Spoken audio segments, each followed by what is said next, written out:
जय हिंद फ्रेंड। विरल फौजी ऑफिशियल चैनल में आपका स्वागत है।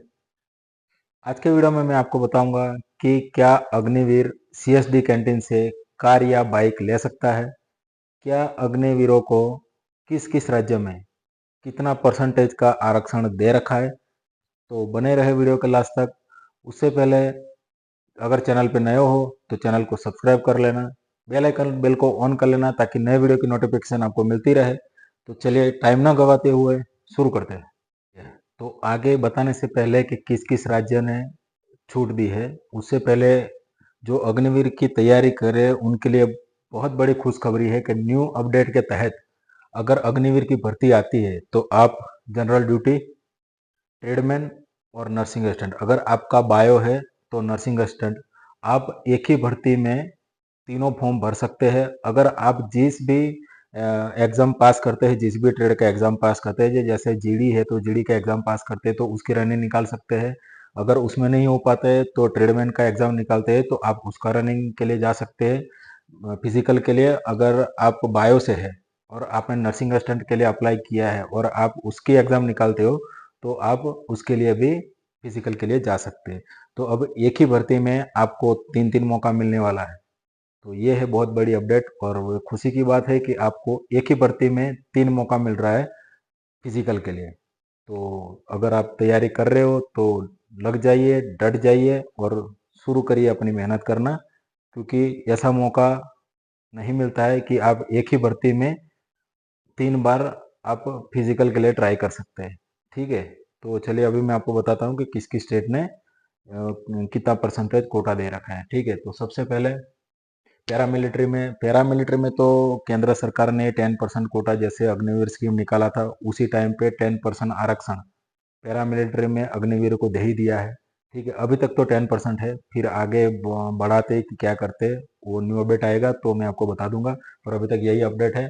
पहले यूपी, उत्तर प्रदेश, मध्य प्रदेश, गुजरात, हरियाणा, उत्तराखंड, उड़ीसा, छत्तीसगढ़।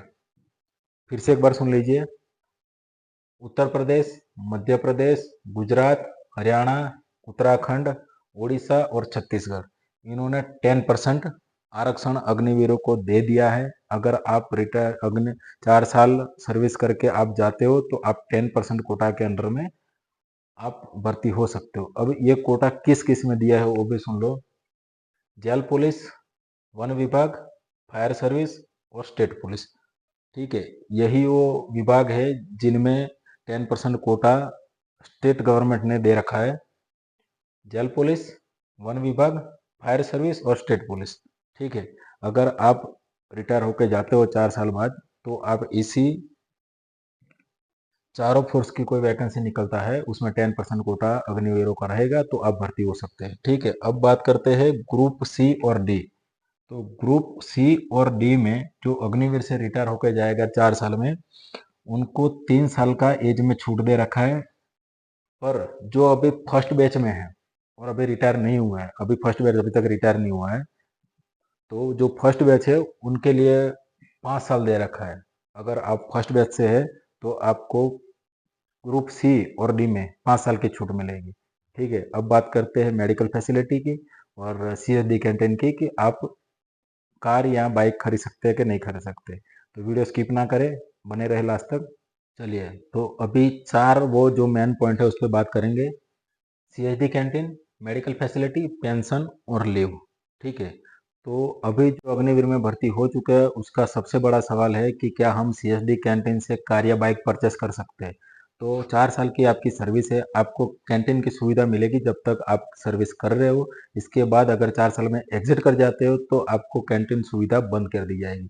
पर उसमें यह है कि 4 साल की सर्विस में अगर आप बाइक या कार निकालना चाहते हो तो जो परमानेंट भर्ती होते हैं उनके लिए भी अगर कार निकालना है तो कम से कम 5 साल की सर्विस चाहिए। तो जो अग्निवीर में भर्ती हो रहा है उनका तो पहले से ही 4 साल सर्विस है, तो उनका मतलब ही नहीं बनता है कि वो कार परचेस कर सके। पर वो अगर बाइक निकालना चाहते हैं सीएसडी कैंटीन थ्रू तो बाइक परचेस कर सकते हैं। ठीक है, तो ये शक आपका दूर हो जाना चाहिए, क्योंकि सीएसडी कैंटीन से अगर आप बाइक परचेस करना चाहते हो तो आप परचेस कर सकते हो। ठीक है, अब बात करते हैं मेडिकल फैसिलिटी की। उसमें भी अगर आप मेडिकल फैसिलिटी जब तक आप सर्विस में हो, जब तक 4 साल की सर्विस आपकी है, तब तक आपको मेडिकल फैसिलिटी मिलेगी, आपकी फैमिली को भी मिलेगी। पर अगर आप 4 साल में एग्जिट कर जाते हो, तो आपको मेडिकल फैसिलिटी नहीं मिलेगी। हाँ, अगर 4 साल बाद आप 27% के कोटे के अंदर में परमानेंट हो जाते हो, तब आपको मेडिकल फैसिलिटी मिलेगी और पेंशन के बाद भी आपको ईसीएचएस के थ्रू आपको मेडिकल फैसिलिटी आपको और आपके परिवार को मिलती रहेगी। अब बात करते हैं पेंशन की। तो 4 साल की सर्विस में आप एग्जिट कर जाओगे तो आपको पेंशन नहीं मिलेगा। अगर 4 साल बाद आप परमानेंट हो जाते हो, तो आपको पेंशन लागू हो जाता है। पर यह है कि 4 साल की जो सर्विस है, परमानेंट होने के बाद आपको वो 4 साल की सर्विस ऐड नहीं होगा। आपकी सर्विस फर्स्ट ईयर से शुरू होगा, फिर आप वो 4 साल सर्विस का ऐड नहीं किया जाएगा। आपकी फर्स्ट ईयर से आपकी सर्विस शुरू हो जाएगी। अब बात करते हैं लीव। तो अभी तक तो अग्निवीर में 30 दिन लीव है, ठीक है। पर अगर आप उसमें भी अगर आप 4 साल बाद 27% कोटे के अंदर में परमानेंट होते हो, तब तो 60 दिन एल और 30 दिन सीएल आपको लागू हो जाएगा, ठीक है। तो आशा करता हूँ सबको जितना भी मैंने बताया उसमें डाउट क्लियर हो गया होगा। अगर नहीं हुआ है तो कमेंट करके बताएं, मैं उसका रिप्लाई 100% दूंगा। फिर एक बार अगर आपने हमारे चैनल को सब्सक्राइब नहीं किया है तो सब्सक्राइब कर लो, बेल आइकन बेल को ऑन कर लो ताकि नए वीडियो की अपडेट आप तक आती रहे। फिर मिलते हैं ऐसे वीडियो के साथ, तब तक जय हिंद, जय भारत।